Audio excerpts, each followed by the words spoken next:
दिल्लीतून मोठी बातमी. पंतप्रधान नरेंद्र मोदी आज संध्याकाळी 4:30 वाजता सर्व मंत्रालयाच्या सचिवांसोबत मॅरेथॉन बैठक घेणार आहेत. मंत्रिमंडळ फेरबदलांच्या चर्चेच्या पार्श्वभूमीवरती या बैठकीला विशेष महत्त्व प्राप्त झालंय. सर्व विभागांचे सचिव पंतप्रधानांसमोर सादरीकरण करणार असून मंत्रालयामधील कामकाजाची स्थिती, ठरवलेलं टार्गेट आणि प्रत्यक्ष झालेल्या कामाचा आढावा पंतप्रधान स्वतः घेणार आहेत.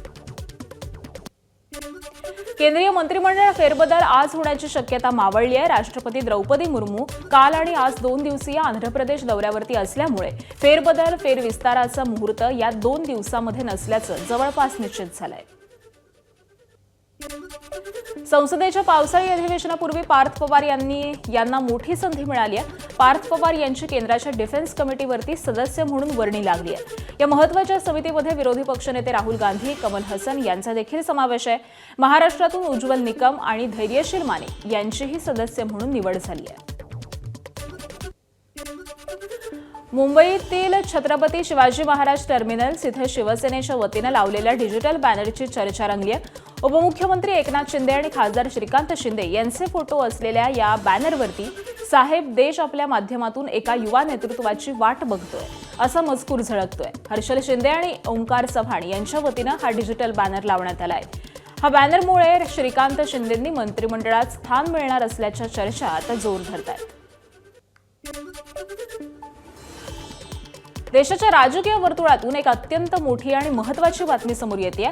केंद्र सरकार मतदारसंघ पुनर्रचना घटना दुरुस्ती विधेयक येत्या पावसाळी अधिवेशनात आणण्याच्या तयारीत असल्याची माहिती आहे. एनडीएमधील उच्चपदस्थ नेत्यांनी ही माहिती दिली आहे. पावसाळी अधिवेशनापूर्वी विरोधी पक्षांचं समर्थन मिळवणं हा सरकारचा मुख्य उद्देश आहे. जर संसदेमध्ये आवश्यक संख्याबळ म्हणजेच 2/3 बहुमत सुनिश्चित झालं तर सरकार मतदारसंघ पुनर्रचना विधेयक संसदेमध्ये सादर करू शकतं. यापूर्वी 16 ते 18 एप्रिल दरम्यान बोलावलेल्या 3 दिवसीय विशेष अधिवेशनात मतदारसंघ पुनर्रचना घटना दुरुस्ती विधेयकावेळी आवश्यक तेवढे संख्याबळ हे मिळवता आलं नव्हतं.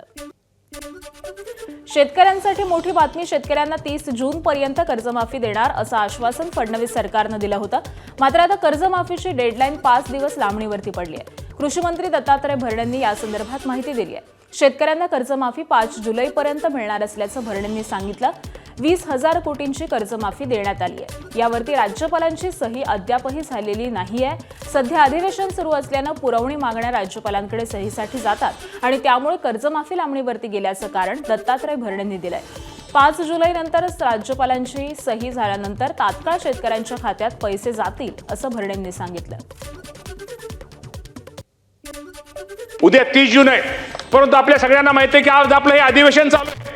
आपण पुरवणी मागण्यावरती चर्चा करतोय आणि पुरवणी मागण्यामध्येच शेतकऱ्यांच्या कर्जमाफीच्या बाबतीमध्ये जी रक्कम आहे या बाबतीमध्ये आपण इथं चर्चा केल्यानंतर ह्याला मंजुरी दिल्यानंतर आपण राज्यपाल महोदयांच्या सहीला हे आपल्याला कर्जमाफीच्या त्यांची जी आपली जी योजना आहे ती त्यांच्या सही राज्यपाल महोदयांच्या सहीसाठी जाईल आणि राज्यपाल महोदयांची सही झाल्यानंतर साधारणतः 5 जुलैच्या नंतर ह्या कर्जमाफीची रक्कम ही माझ्या शेतकऱ्याच्या खात्यामध्ये अदा केली जाईल. दरम्यान शेतकरी कर्जमाफीवरून राजू शेट्टींनी सरकारला लक्ष केलंय. कर्जमाफीसाठी सरकारकडून तारीख पे तारीख दिली जात असल्याचा आरोप राजू शेट्टींनी केलाय. महाराष्ट्रातल्या शेतकऱ्यांना आतापर्यंत फडणवीस सरकारनं अनेक वेळा फसवलेला आहे. यावेळी पुन्हा एकदा नवी तारीख सांगून पुन्हा एक फसवणूक केली आहे आणि अशा प्रकारे शेतकऱ्यांच्या भावनेशी खेळण्याचा काही एक अधिकार सरकारला नव्हता. जणू काय भीक देतोय या पद्धतीनं हा जो काय खेळखंडोबा चाललेला आहे. मला सरकारला एवढाच इशारा द्यायचा आहे की हे तुम्हाला महागात पडेल. महाराष्ट्र शासनानं पंढरपूर तीर्थक्षेत्राच्या सर्वांगीण विकासासाठी साधारण 3,993 कोटींच्या सर्वसमावेशक विकास आराखड्याला मान्यता दिली आहे. पुढील 50 वर्षांचा विचार करून पंढरपूर तीर्थक्षेत्री करण्यात येणारी ही विकास कामं येत्या 2.5 वर्षात पूर्ण करावीत असे निर्देश मुख्यमंत्री देवेंद्र फडणवीसांनी दिलेत. मुख्यमंत्री फडणवीस यांच्या अध्यक्षतेखाली पंढरपूर तीर्थक्षेत्र विकास आराखडा शिखर समितीची बैठक सोमवारी मंत्रालयात पार पडली. या बैठकीला उपमुख्यमंत्री एकनाथ शिंदे, उपमुख्यमंत्री सुनेत्रा पवार, आमदार समाधान औताडे यांच्यासह वरिष्ठ अधिकारी उपस्थित होते.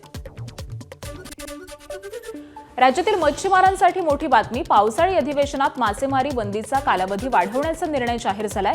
आता 1 जून ते 15 ऑगस्ट पर्यंत म्हणजे 74 दिवस मासेमारी बंदी असणार आहे. यापूर्वी हा कालावधी 31 जुलैपर्यंत 61 दिवसांचा होता. मत्स्य साठ्यांचं जतन, माशांच्या प्रजननासाठी अधिक वेळ आणि वादळी वाऱ्यामुळे मच्छीमारांच्या जीवाला असलेला धोका टाळण्यासाठी हा निर्णय घेण्यात आलाय. गेली 2 दशकं पारंपरिक मच्छीमारांची ही प्रमुख मागणी होती. मत्स्य व्यवसाय मंत्री नितेश राणे यांच्या पुढाकारानं घेतलेल्या या निर्णयाचं अखिल महाराष्ट्र मच्छीमार कृती समितीनं स्वागत केलंय. एसटी महामंडळाच्या ढासळत्या आर्थिक परिस्थितीवरती अपयशी ठरणाऱ्या अधिकाऱ्यांविरोधात राज्य सरकारनं कठोर भूमिका घेतली आहे. परिवहन मंत्री प्रताप सरनाईकांनी महामंडळाच्या कामचुकार आणि निष्काळजी अधिकाऱ्यांना 1 महिन्याचा अल्टिमेटम दिलाय. येत्या महिनाभरामध्ये एसटीचं उत्पन्न वाढवण्यासाठी ठोस परिणाम न दिसल्यास संबंधित अधिकाऱ्यांची थेट बदली, पदावनती त्याचबरोबर थेट निलंबनाची कारवाई करण्यात येईल असा कडक इशारा मंत्र्यांनी दिलाय.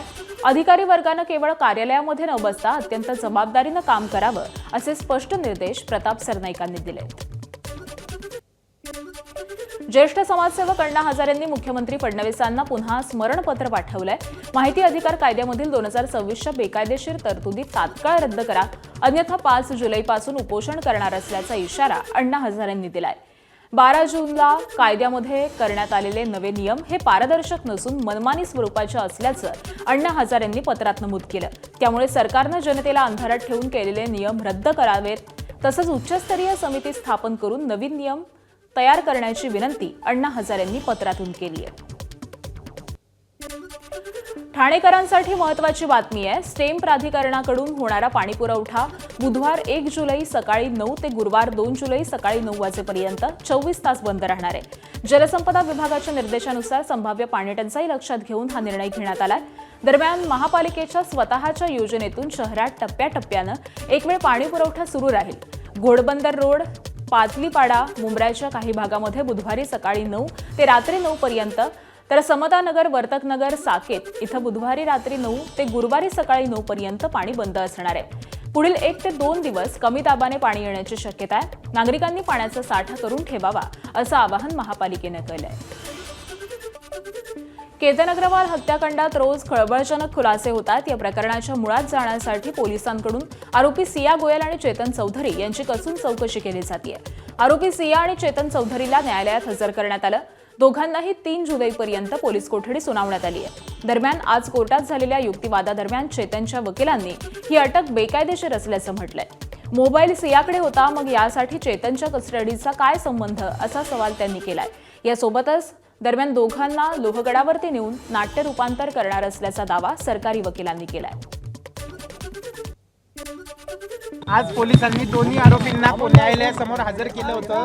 न्यायालयासमोर हजर केल्यानंतर त्यांच्या रिमांड रिपोर्टमध्ये पोलिसांनी जी पोलीस कस्टडीची कारणं दाखवलेली होती त्या कारणांवरती आज युक्तिवाद झाला. दोन्ही बाजूंची बाजू ऐकून घेतल्यानंतर न्यायालयाने त्यांना 5 दिवसाची पोलीस कोठडी देण्याचा निर्णय घेतलेला आहे आणि त्यांची पोलीस कोठडी 3 जुलैपर्यंत वाढवलेली आहे. आज आम्ही मीडिया ट्रायलवरती निर्बंध करावा यासाठीची विनंती कोर्टाकडे केलेली आहे.